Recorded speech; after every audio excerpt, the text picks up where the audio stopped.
tous, bienvenue dans ce Trendstalk. Nous allons parler aujourd'hui de la Belgique du futur, la Belgique de 2040, un pays qui serait sorti de l'inertie avec une stratégie dynamique. Pour ça, on reçoit deux économistes, deux auteurs d'un livre qui sort précisément maintenant. Rudy Arnault, bonjour. Bonjour. Alors vous êtes économiste donc et vous êtes notamment chef de cabinet de la présidence du MR. Peter de Keyser, bonjour. Bonjour. Alors vous êtes économiste aussi, fondateur notamment de Growth Inc., qui est une agence de communication stratégique. Oui.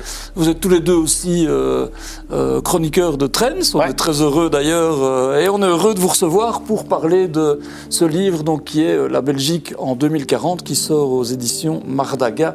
On va en parler longuement. Alors le monde est effectivement très chahuté pour le moment. Il y a la guerre au Moyen-Orient qui rajoute encore une crise à toutes les crises qu'on connaît. Le livre, vous le commencez en disant notamment rien ne sera plus jamais comme avant. Les révolutions sont importantes, notamment parce qu'il y aura celle de l'intelligence artificielle. Peter de Keyser, rien ne sera plus jamais comme avant? Oui, je crois que bon, les décennies passées, on a vraiment vécu dans une période où les prix de l'énergie étaient relativement faibles. On avait la protection militaire des États-Unis. On comptait sur les marchés émergents comme la Chine qui achetait tous nos produits. Maintenant, on fait face à beaucoup de bouleversements. Il y a la relation avec les États-Unis, il y a la guerre en Ukraine, il y a l'intelligence artificielle qui en fait est une nouvelle révolution industrielle où l'Europe manque un peu. Il y a la Chine qui a vraiment changé son rôle, qui vraiment est un moteur technologique. Et la Belgique et aussi l'Europe, mais la Belgique, elle doit se réinventer. Et normalement, la Belgique n'a pas l'habitude de pouvoir changer très vite des caps. On est très bien dans la stabilité, dans les équilibres, mais pas vraiment une stratégie à long terme.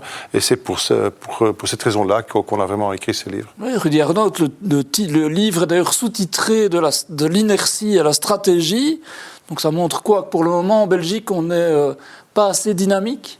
Mais je pense qu'on est un peu des pompiers. On a un déficit budgétaire. On va faire une réunion de crise pour trouver 3 milliards ou 11 milliards. Mais ce qu'on dit, nous, il faut regarder beaucoup plus loin. Ce qui manque, c'est une vision. Et maintenant, comme on dit, le monde est en feu, il y a des crises partout. Mais crise, ça vient d'où? Ça vient du mot crisis. Et c'est quoi crisis? Voir des opportunités, prendre des décisions. Donc nous on dit, profitons de cette crise pour mettre en œuvre une vraie stratégie et une stratégie à long terme. Et pourquoi l'horizon 2040? Parce qu'il fallait trouver un horizon et puis bien on a pris 15 ans, c'est un bon horizon parce que si on dit 2050 c'est trop loin, 2030 c'est trop proche. Donc voyons un peu sur 15 ans et on a vu dans le passé que dans 15 ans on peut vraiment changer le monde. Vous dites on est des pompiers, Peter de Keyser, pourquoi la Belgique ne fait-elle pas mieux aujourd'hui? Parce que, bon, on a une bonne vie ici. Quand on regarde le nombre de restaurants étoilés, on est vraiment le top du monde. Quand on regarde attente de vie ou espérance de vie, c'est extrêmement bon. PIB par habitant, c'est très élevé. Les congés. Voilà, les congés et tout ça, les prépensions, tout ce qu'on a. Mais en fait, on ne ressent pas l'urgence. Et on vient d'une période où vraiment la stabilité, la prospérité, elle venait de soi. Et maintenant, c'était garanti quelque part. C'était garanti en fait, et maintenant il faut changer. Alors d'abord, il faut faire l'analyse et dire bon, oui, on a une bonne vie ici, mais il y a d'autres pays qui font mieux sur le plan du marché d'emploi, sur le plan d'enseignement, culture politique, dépenses publiques, etc. On veut montrer en fait ces exemples pour dire on n'invente pas des thématiques, on n'invente pas des solutions, ils existent déjà, et puis en fait appuyer la Belgique afin qu'elle prenne des décisions. Parce que nous, on a été protégés par l'euro, par l'Union européenne, par l'OTAN. Vraiment, notre stabilité dépend beaucoup de l'extérieur. Mais nous, on se sent comme ce petit village gaulois d'Astérix. Le reste du monde, on s'en fout. Mais maintenant, il faut regarder ce qui se passe au reste du monde. Et il faut avoir une stratégie à long terme. Et comme Rudy l'a dit, 2040, c'est 14 ans. Quand on regarde la fin de la Deuxième Guerre mondiale, en 1944 pour la Belgique, entre la fin de la Deuxième Guerre mondiale et l'ouverture de l'Expo 58, c'était aussi exactement 14 ans. Alors, quand on a pu réaliser, après une telle guerre mondiale, quelque chose comme l'Expo 58, pourquoi est-ce qu'on ne pourrait pas réaliser une chose pareille maintenant? Rudy Arnault, vous dites au début du livre que c'est un changement culturel qui est nécessaire, c'est une révolution des esprits en fait. C'est compliqué à faire, ça? Oui, c'est comme disent les Anglais, the mindset. Parce que je pense que c'est important, on peut toujours dire, le gouvernement doit nous faire ça, et le gouvernement doit payer. Mais il faut aussi poser la question, qu'est-ce que nous, comme citoyens, doit faire? Qu'est-ce que nous, entreprises, on doit faire? Et donc, l'idée, c'est aussi que tout le monde se pose la question, qu'est-ce que nous, on peut faire pour la société, pour la Belgique? Et pas dire tout doit dépendre du gouvernement, et puis après, on peut se plaindre qu'il y a trop d'impôts. Bien sûr qu'il y a trop d'impôts, mais il ne faut pas toujours tout demander au gouvernement. Si je prends les entreprises, parce que quand même, vous êtes la télévision des entreprises. Les entreprises disent, oui, on est d'accord qu'il ne faut plus avoir de subventions, ça ne sert à rien. Mais autant qu'ils sont là, c'est normal que les entreprises en profitent. Donc, posons la question, par exemple, est-ce qu'on a encore besoin de subsides? Oui ou non? Au moins, posons la question à long terme. D'ailleurs, vous mettez dans un des premiers chapitres la question du nombre de politiques dans ce pays. Alors, si j'ai bien retenu le chiffre, on est avec 31 806 politiques dans ce pays. C'est ça. Ça veut dire quoi? Ça veut dire que c'est beaucoup trop? Bah oui, c'est des gens qui vident la politique. D'abord, moi, j'ai dit que la politique, ça doit être une passion et pas un boulot. Parce que c'est un boulot, on essaie de s'accrocher, voire de génération en génération. Si on n'est plus élu, on essaie de devenir président de CPS. C'est pas ça le but. La politique doit être une espèce de mission qu'on met en place pendant maximum 2 mandats, puis qu'il y ait une rotation. Et deuxièmement, on n'a vraiment pas besoin de 31 000 personnes. C'est bien sûr lié à la complexité de notre structure. Donc nous, on dit il faut simplifier, il faut avoir moins de monde politique, moins de politiciens. Et je pense que ça serait beaucoup mieux comme ça, parce que ça coûte énormément. En plus, il ne faut quand même pas que tout le monde devienne politicien. Peter de Keyser, ça veut dire quoi? Ça veut dire que la politique est là pour fixer un cap, peut-être à long terme, et quelque part, elle doit se retirer pour laisser la place aux entrepreneurs, aux acteurs de terrain. Oui, je pense que oui, parce que maintenant, on donne toujours, on ne prend pas assez de responsabilités. Si demain, quand on parle du nombre de politiciens, si on devrait redessiner la Belgique de part d'une page blanche, voilà, on n'aurait jamais un plan où on aurait besoin de 31 000 politiciens. Alors il faut se poser les questions, qu'est-ce qu'on veut avoir? Quel est le plan pour 2040? Quand on veut avoir un pays qui a une belle croissance, où tout le monde de l'Europe regarde, nous admire pour en fait notre innovation, notre taux d'emploi, etc. Qu'est-ce qu'il faut faire pour atteindre ça? Et c'est pas un tel nombre de politiciens, et c'est pas une prise de responsabilité qui n'est pas assez en Belgique. Quand on regarde, quand Rudy a évoqué les subsides, c'est en fait les sociétés, les entreprises qui ne prennent pas leurs propres responsabilités. Si votre produit ne suffit pas pour convaincre les clients, alors ce n'est pas le gouvernement qui doit vous donner des subsides pour que vous survivez. Aussi, chômage à vie, à l'éternité. On y a déjà touché un peu. On a touché un peu, mais c'est en fait cette culture qui doit changer, que les gens doivent beaucoup plus prendre leurs propres responsabilités. Oui, on a besoin de solidarité, certainement, mais maintenant, la solidarité, elle est telle qu'elle tue en fait l'ambition, qu'elle tue en fait la volonté de progrès. Si vous faites une promotion au boulot chez vous, alors la plupart de ce que vous gagnez en plus, c'est pour l'État. Et moins que la moitié, c'est pour vous. Quand vous recevez un bonus, c'est 60% qui va à l'État. Le reste, c'est pour vous. Ça tue en fait l'ambition. Et on a vraiment une sorte de culture d'égalité qui tue la responsabilité, qui tue l'ambition. Et on est certain, on est convaincu que si ici, d'ici 2040, on veut devenir un pays qui est beaucoup plus dynamique, qu'il faut réinstaurer la propre responsabilité pour les politiciens, pour les citoyens, pour les entreprises, mais aussi pour les régions, par exemple. Rudy Arnault, on a un pays compliqué, c'est pour ça aussi qu'il y a beaucoup de politique, parce qu'on a créé ce qu'on appelle la lasagne institutionnelle, parce qu'on a voulu pacifier aussi le pays. Si je ne me trompe pas, vous dites on prend parfois des exemples dans des pays où ça fonctionne bien. Dans le livre, vous citez la Suisse sur ce point de vue-là. Ça veut dire quoi? Qu'on pourra avoir une démocratie plus directe, avec peut-être un consensus qui est entre guillemets imposé? C'est ça les modèles qui pourraient être intéressants? Déjà, vous dites le mot lasagne, moi je pensais plutôt aux structures spaghetti, parce que les choses vont un peu l'un dans l'autre. Et donc c'est tellement complexe parce qu'on a on a chaque fois, on a construit une petite baraque à côté, comme fait le flamand aussi. Et donc finalement, tu arrives à quelque chose à la fin qui est devenu ingérable. Et donc nous on dit, quand on veut simplifier, beaucoup de gens disent c'est impossible de simplifier dans un pays qui a 2-3 langues, c'est impossible. Mais je dis regarde, prenons la Suisse, prenons plein d'autres exemples. Et donc chaque fois dans le livre, pour contrarier l'élément, ce que vous dites c'est utopiste, c'est pas possible, on dit regarde. Par exemple, ça existe, en fait, ça se fait. Ça existe, ça se fait. Donc, on ne réinvente pas l'eau chaude. On dit simplement, regarde un peu le voisin. Dans ce cas de figure, par la structure, on dit, regarde la Suisse. Parce qu'effectivement, ils ont la même problématique. Un pays qui n'est pas beaucoup plus grand que le nôtre, plusieurs langues, mais ils n'ont pas sous ces structures spaghetti, comme je l'appelle. Et donc, effectivement, il faut regarder là et dire, il faut simplifier. Et on peut simplifier. Et donc, on donne plein d'exemples comment simplifier l'État. Et bien sûr, quand on simplifie, ça a un impact sur l'administration, sur le nombre de fonctionnaires, sur le nombre de politiciens. Donc, commençons à faire ça. Et ce n'est pas impossible, parce que ça existe ailleurs. Il y a un autre chiffre, d'ailleurs, qui est intéressant, Peter de Keyser, c'est que 18,5%, si je ne me trompe pas, des Belges travaillent pour l'État. C'est énorme, ça, quand même. Oui, c'est énorme, mais on peut se poser la question, est-ce qu'on reçoit des services meilleurs de l'État? À la hauteur de cet effort, quelque part, oui. Et ce n'est pas le cas. On donne beaucoup d'argent à l'État, mais les services qu'on reçoit, en revanche, ne sont pas d'une telle qualité que ça justifie un tel emploi pour l'État ou un tel impôt qu'on paye. Alors, il faut se poser la question, il faut commencer des first principles. Qu'est-ce qu'on veut avoir? On veut avoir un État qui fonctionne bien, des gens qui prennent leurs responsabilités, on veut avoir l'entrepreneuriat, on veut avoir une économie dynamique, et puis par après, on va remplir les conditions qui sont nécessaires.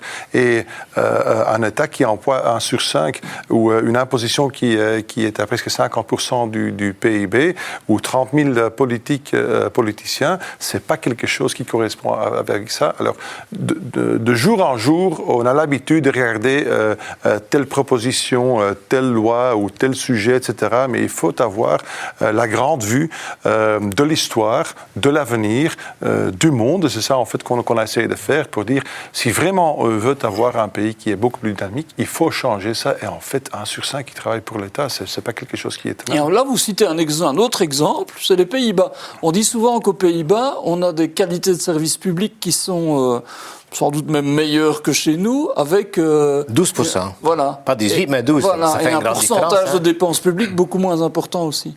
Oui, donc de nouveau, ça démontre que c'est possible. Donc c'est pas lié... Et, les Pays-Bas, c'est plus grand que nous. Et eux, c'est que 12%. Nous, c'est 18%. Donc, on s'imagine, on parle quand même entre 150 000 et 200 000 fonctionnaires si on regarde le prorata en fonction de grandeur du pays. Donc, effectivement, on a une structure qui est beaucoup trop obèse. Et on voit bien, quand on a une fonction publique qui est beaucoup trop élevée, qu'est-ce qu'il doit faire? Réglementer et inventer des choses et contrôler.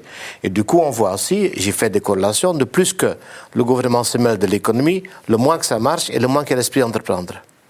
Oui, c'est ça, c'est automatique, c'est lié. Il y a une corrélation de 62%. Un autre chiffre qui m'a effaré, c'est vous dites chaque année le Moniteur belge publie plus de 140 000 pages. Maintenant, c'est plus du papier, enfin, c'est en ligne, mais de législation, oui, c'est mais incroyable. non seulement ça. En plusieurs langues. Oui. Mais non seulement ça, mais quand vous évoquez l'exemple des Pays-Bas, je trouve que c'est très intéressant quand on regarde un nombre de fonctionnaires, efficacité de l'État, etc.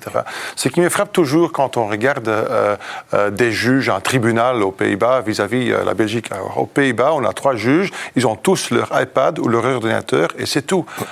En Belgique, il y a toujours des milliers de pages et on dit on n'a pas assez de gens, il nous faut beaucoup plus de gens parce qu'on n'arrive pas à résoudre nos affaires. Alors, il faut devenir plus efficace, c'est l'informatisation, c'est la numérisation, l'intelligence artificielle, etc. On peut avoir vraiment des sauts de productivité, mais énormes chez l'État. L'intelligence artificielle, elle est introduite il y a quelques années. N'importe quelle société, entreprise que je connais fait des bénéfices de ça entre-temps, mais quand on regarde le gouvernement, les chiffres de la Banque nationale de Belgique, en 24 et en 25, le seul secteur qui a vraiment ajouté l'emploi, c'est le gouvernement. Et c'est la construction et l'industrie qui en ont perdu. Alors, on perd des jobs qui rapportent l'impôt et on crée des jobs qui coûtent l'impôt. au moment où l'intelligence artificielle peut nous permettre d'introduire des sauts de productivité énormes au gouvernement. Et c'est ça, en fait, ce qu'on doit considérer. Si je peux ajouter à ça, effectivement, on a plus de gens qui travaillent dans la fonction publique que dans l'industrie. Donc, à terme, c'est pas vivable. Et puis, quand on parle de Pays-Bas, ce n'est pas uniquement le pourcentage de 12%, mais c'est aussi que c'est une administration complètement dépolitisée et en absence des cabinets. Et qu'est-ce qui fait qu'on ne crée pas assez d'emplois privés? On en crée, je sais qu'il y a des plans des gouvernements, des différents gouvernements aujourd'hui pour le faire, mais cette proportion-là, qu'est-ce qui fait que c'est... On a parlé de changements culturels, de mentalité, etc. Comment on peut libérer l'esprit d'entreprendre? Mais ce n'est pas le gouvernement qui doit créer des jobs. Le gouvernement doit enlever des limitations pour le secteur privé et des contraintes, et ils vont automatiquement générer des jobs. Je vous donne un exemple. Je ne suis pas un grand fan des flexi-jobs, mais ce qu'on voit, c'est que le nombre de flexi-jobs est en train d'exploser. Ça veut dire, quand l'imposition est beaucoup plus faible, il y a la croissance de l'emploi. On crée des emplois. Voilà, quand on vous impose avec la salaire moyenne en Belgique, le salaire médian, on paye automatiquement le niveau top des impôts. Ce n'est pas quelque chose qui est tenable. Il faut stimuler les gens à vouloir travailler avec l'imposition qui est beaucoup trop élevée pour financer un État qui est beaucoup trop lourd. Ça tue l'emploi. Rudy Arnaud, vous avez organisé, le service d'études du MR, le centre Jean Gaulle, a organisé un colloque sur la souveraineté européenne. Il y avait un élément intéressant, c'était qu'il y avait une proposition de dire, en fait, il faudrait presque qu'on ait un Doge européen ou belge, c'est-à-dire donc ce département d'efficacité gouvernementale qui avait été mis en place aux États-Unis et dirigé par Elon Musk. Alors, tous les exemples ne sont pas bons, mais en tout cas, c'était pour dire, avec l'intelligence artificielle aujourd'hui, il y aurait un moyen de simplifier énormément. Mais on sait, tout à l'heure, on dit comment on peut créer de l'emploi. Il faut savoir que la compétitivité d'une région dépend pour 40% de l'efficacité de l'administration. Voilà. De façon négative, si l'administration n'est pas négative, s'il faut attendre 7 ans, comme à Bruxelles, pour avoir un permis de construire, on ne construit pas. Donc il faut effectivement avoir une administration efficace. Et efficace, ça veut dire lean and mean, ça veut dire limité, efficace, avec des KPI. Je reviens de la Chine. Le fonctionnaire en Chine est payé en fonction des résultats de l'entreprise. Donc si l'entreprise fait beaucoup de chiffre d'affaires et beaucoup d'investissements, c'est bien pour le salaire du fonctionnaire. On s'imagine, tout à fait différent qu'ici. Donc il faut motiver le fonctionnaire d'être partenaire dans la création d'emplois. Et là, on peut le faire. Regardons la Wallonie. La Wallonie, c'était à l'époque la région industrielle du monde, le deuxième après le Royaume-Uni. Maintenant, de toute l'économie de la Wallonie, il n'y a que 12% qui est industrie. Moi, je trouve au moins, il faut doubler. Il faut que 25% de PIB de l'économie de Wallonie provient de l'industrie. Et donc, il faut faire une politique, effectivement, comme on est en train de faire revenir l'industrie, créer de l'emploi par l'industrie. Peter de Keyser, est-ce que ça veut dire que... Alors, on parle souvent en Belgique de réforme de l'État, parce que forcément, quand on touche aux structures, on réforme les États, on change les compétences, etc. Mais est-ce qu'il faut, vous avez dit quelque part, repartir d'une page blanche, mais comment on fait ça concrètement? On pourrait dire il y a un vrai chantier de réforme en profondeur de la Belgique à tous les niveaux?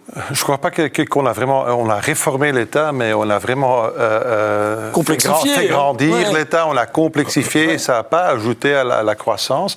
Et en fait, je trouve que quand il y aurait une réforme qui serait nécessaire, j'ai parlé de responsabilité, tout le monde doit prendre sa responsabilité, c'est le citoyen, la politique, les entreprises, mais aussi les régions, parce que quand on regarde maintenant les régions, c'est l'argent, en fait, qui sort du ciel, et puis... Ils reçoivent des dotations, c'est ça? Oui, dotations, et ils ne peuvent que dépenser. Alors, pour moi, quand on vote pour les élections régionales, on vote pour quelqu'un qui va être Saint-Nicolas, parce que ce qu'il doit faire, c'est, en fait, dépenser de l'argent. Et quand il faut économiser, quand il y a un déficit, ah oui, c'est celui qui... c'est l'État fédéral qui doit régler. Alors, donner beaucoup plus de responsabilités aussi aux régions. Et oui, si ça veut dire qu'ils vont aussi devoir lever des impôts, au moins, ils vont faire des dépenses et des impôts, et c'est l'électeur qui peut choisir. C'est aussi la même chose en Suisse. Il y a un niveau de taxation qui est pour tout le pays, et puis par après, c'est les cantons qui peuvent ajouter un certain niveau d'impôt et fournir des services additionnels. Il y a des cantons qui ont une imposition qui est faible, peut-être donnent moins de services publics, il y en a d'autres qui ont plus. Mais au moins, le voteur peut avoir le choix. Maintenant, ce n'est que Saint-Nicolas qui dépensent l'argent. Oui, il faut la transparence et je peux confirmer, j'étais chef de cabinet en Flandre et Wallonie, on se sent Saint-Nicolas comme chef de cabinet. C'est vrai. Ce qui n'est pas le cas au niveau fédéral, parce que là, c'est un dossier technique et difficile. Ah oui, vraiment. Et vraiment, tout le monde qui vient, c'est pour est-ce que vous pouvez aider à financer, à subsidier, etc. Donc on se sent Saint-Nicolas. Alors, toute l'année d'ailleurs. Vous parlez de beaucoup de choses. Donc je rappelle votre livre qui est La Belgique en 2040. Vous parlez beaucoup de choses et de sujets qui ne sont pas faciles aussi. Bon, j'en ai pris quelques-uns. Bon, par exemple, la pension. Alors on sait qu'on a eu des réformes, qu'on a relevé l'âge de la pension à 67 ans. Vous rappelez que maintenant on a une espérance de vie à 82 ans. Est-ce que ça veut dire que, par exemple, ou les Belges doivent considérer qu'il faut travailler encore plus qu'aujourd'hui, on est dans un autre monde. Est-ce que ça, par exemple, dans le changement de mentalité, ça doit avoir lieu? Mais je pense d'abord qu'il faut vraiment ouvrir la boîte, out of the box thinking. Est-ce qu'on a encore besoin que le gouvernement fixe l'âge de la pension? En fait, simplement, oui. Oui, c'est déjà la question, oui. Et c'est sur cette question qu'on veut vraiment aussi lancer le débat. Plutôt de dire on va faire 1 an de plus ou 1 an de moins, mais est-ce qu'on a besoin de ça? Et je pense aussi que c'est important de dire aux gens, c'est pas, on ne travaille pas jusqu'à un an de marre et puis on est content pour compter les jours, à 5 heures on a fini, ou la pension. Il faut aussi essayer de profiter du travail et aimer le travail qu'on fait. C'est aussi un appel qu'on fait, essayons de s'amuser dans cet équilibre entre temps libre et travail. Est-ce que c'est une bonne discussion? Est-ce qu'il ne faut pas dire je veux à tout prix aussi m'amuser quand je travaille? Est-ce que aussi la carrière ne doit pas être différente? C'est-à-dire que on peut imaginer une carrière différente avec des pauses, mais un travail plus long. Enfin, tout ça, en fait, c'est out of the box. Pourquoi pas out of the box? Je suis économiste, mais aussi philosophie. Il faut qu'on pose les questions philosophiques sur le sens de la vie, le sens du travail, le sens du temps libre et comment on veut remplir sa vie. Donc c'est vraiment le but d'ouvrir un peu le débat. Et puis quand on ouvre le débat, la question n'est plus à quel âge je peux prendre la retraite, mais qu'est-ce que je veux de ma vie et jusqu'à quand? Et oui, aussi la prise de responsabilité que ce mot-là est important. Mais oui. C'est en fait, je travaille pendant 30 ans et puis je ne prends pas ma responsabilité pour le fait que je n'ai pas assez travaillé. C'est le co-citoyen, c'est le gouvernement qui doit payer mon pension. On est dans un système de répartition. Ça fonctionnait toujours très bien quand il y avait une génération qui était plus nombreuse que la génération qui prenait ce qui va plus être le cas, enfin, ce qui n'est déjà plus le cas. Quand il y avait des gains de productivité considérables, automatiquement, ce qu'on gagnait était assez pour payer les pensions, mais ce n'est plus le cas. Quand on regarde la pyramide de population, elle n'est pas positive. Alors, il faut changer d'un système qui est vraiment en répartition maintenant vers un système de capitalisation. Dans le temps, on avait un système de capitalisation. Maintenant, c'est répartition. Ceux qui travaillent maintenant payent pour les pensions de ceux qui sont retraités maintenant. On ne peut pas changer ça d'un jour à l'autre. Alors, un des propos qu'on a fait, c'est de ne plus indexer les pensions. Peut-être pour les pensions les plus basses, on pouvait faire une différence. Mais disons, ne plus indexer les pensions avec ce qu'on économise là, permettre aux jeunes d'épargner pour leur propre pension. Peut-être chaque mois, pour un montant de 500, 700 euros, je ne sais pas quoi, sans impôt, on peut épargner pour son propre pension et on va lentement changer d'un système de répartition vers capitalisation qui est beaucoup plus saine parce que l'argent qu'on investit là va aussi être investi dans l'économie belge, etc. Et chacun est responsabilisé, notamment par rapport à sa carrière, comme on l'a dit là. C'est-à-dire qu'il n'y a plus besoin d'âge. Si je capitalise beaucoup, je peux partir plus tôt. En fait, mes droits, je les mets dans mon sac à dos et ils sont liés à moi. Et c'est moi qui les finance moi-même plutôt que maintenant financer ceux qui sont en retraite. Et puis, le jour que moi je suis en retraite, j'espère qu'il y a encore assez de jeunes qui vont me financer. Et aussi pour en fait stimuler les jeunes d'avoir encore un espoir parce qu'ils savent le système pour lequel ils sont en train de payer ne va pas être un système pour eux. J'ai un frère qui habite en Suède et en fait ils le font ça de cette façon-là. Il peut choisir dans quel fonds d'investissement son épargne va et chaque année il reçoit une sorte de résumé où on dit si vous prenez votre retraite maintenant à l'âge de 49 vous aurez 400 euros par mois. Est-ce que vous voulez continuer, oui ou pas? S'il veut s'arrêter, oui, mais il a épargné pour avoir 400 euros par mois. Et il a décidé, je travaille encore un peu, et si les bourses montent beaucoup plus vite, peut-être vous prenez votre retraite un peu plus tôt. Mais il faut lier ce que vous faites vous-même avec votre argent, avec ce qui vous reste à la fin. Un autre sujet tabou, Rudy Arnaud, quand je dis tabou, c'est en tout cas un sujet qui est parfois compliqué à aborder, c'est la question de la migration, l'immigration, etc. Là aussi, dans le livre, vous osez quelque part ouvrir des portes. D'ailleurs, c'est une vue très libérale, si je ne me trompe pas, c'est de dire à un moment, on a besoin d'immigration et quelque part, il faut la gérer. C'est un débat qu'on n'ose pas souvent mener, ça. D'ailleurs, aussi au niveau de l'Europe, il y a ce qu'on appelle la carte bleue. Donc, ça veut dire qu'on laisse immigrer les gens qui viennent pour un boulot concerné, pour un boulot en pénurie. Et il vient avec le contrat de travail à l'appui. Et donc, il s'agit d'une sorte d'immigration. Nous ne disons pas qu'on est contre l'immigration, mais il faut une migration qui est beaucoup plus proche de la vie économique. On voit les besoins, c'est pas un mauvais mot, quoi. Les besoins économiques, on en a besoin. Et quand on regarde aujourd'hui les migrants qui sont ici, donc non européens, le taux d'emploi c'est 49%. Au Danemark, c'est 86%, donc ce n'est pas la faute des migrants, c'est le système et le type de migrants qu'on attire. Donc nous, on dit effectivement, il faut qu'il y ait un lien beaucoup plus proche entre la migration et la vie économique. Comment on fait pour mener des débats difficiles, on se comprend, en tout cas auprès de la population? Votre livre, c'est une contribution, évidemment, mais comment vous pensez qu'on peut ouvrir de tels débats? Je trouve que le livre déjà est un début, et je trouve aussi c'est ce qui nous manque en fait, c'est dans le débat politique, c'est plutôt les politiciens ou les régions qui se considèrent comme Saint-Nicolas, qui veulent en fait servir n'importe quel groupe d'intérêt. Quand on regarde par exemple l'assainissement du budget qu'on a annoncé, les seuls commentaires que j'ai entendus, c'était mon index, mon salaire, mon TVA, mon subside, ma retraite. On veut préserver les acquis.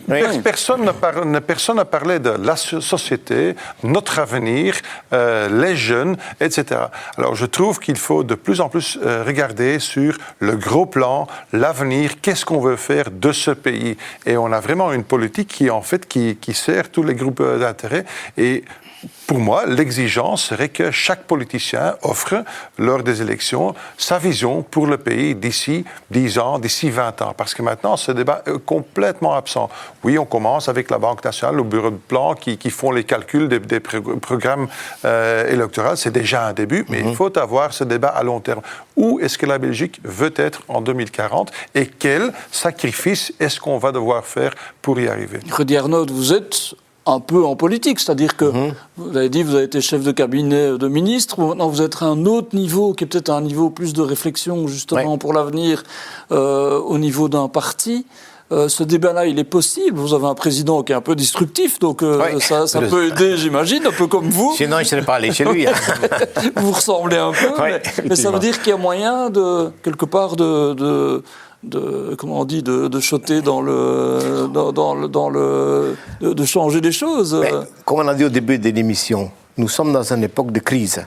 Et donc, c'est vraiment un bon moment pour justement regarder plus loin et dire, est-ce que ça vaut la peine de chaque fois faire la guerre parce qu'on va épargner 3 milliards et est-ce qu'elle dépense, qu'est-ce qui est recette? Aller beaucoup plus loin, dire où est la vision à long terme. Donc, oui, je pense effectivement, je pense que José-Louis Boucher, il est aussi quelqu'un qui ose frapper et qui ose mettre les choses en question, mais surtout le but du livre, c'est de se poser des questions. Par exemple, si je vois le médecin, ça me coûte 2 €, est-ce que c'est normal? Pas notre création.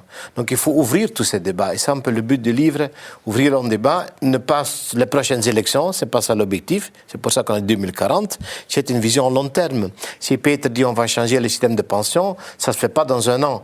Mais il faut prendre la décision maintenant pour que ça change dans le futur. Est-ce que ça veut dire qu'il faut des comités d'experts ou tout ça? Ou bien vous dites à un moment, je crois assez vite d'ailleurs dans le livre, on n'a pas besoin de nouveaux plans. Enfin, il faut qu'à un moment qu'on écrive une épure pour tout ça. C'est une culture, en fait. C'est la culture qui doit changer. En fait, il y a Peter Drucker qui a en fait dit « Culture eats strategy for breakfast ». On peut avoir n'importe quelle stratégie au plan. Si la culture ne la soutient pas, on ne va jamais arriver à faire le plan. Et c'est en fait l'idée du livre, c'est aussi une réflexion au début. Et peut-être que la culture change, peut-être que les politiciens d'ici se sentent responsables pour les prochaines générations, pour le budget, pour le déficit, pour un système qui fonctionne bien, qui génère l'entrepreneuriat, la prospérité. Et c'est ça, en fait, l'important. On sait que c'est d'ici 2040, on a besoin d'un changement de culture. Ça va lent, mais quand il y a la culture qui change, ça c'est pour nous, en fait, la méthode la plus efficace pour changer un pays. Je pense qu'il y a beaucoup d'analyses. Il y a plein d'analyses, bureau de plans, tous les comités, le parti. Des plans. Donc maintenant, on dit les analyses, on n'a plus besoin des experts, ça suffit les experts. Maintenant, passons au futur. Et je pense, dans ce sens, ce livre, c'est un message positif. Ce n'est pas un message pessimiste. Ce n'est pas dire Belgique va mal, va tomber vite. Non, on dit il y a un espoir. Et on peut changer le pays. Ce pays a un potentiel énorme. Quand on regarde les études de l'OECD, on a un potentiel, si on fait les réformes, d'augmenter le PIB de 40% par habitant. Donc ça veut dire que chacun est en moyenne 40% plus riche.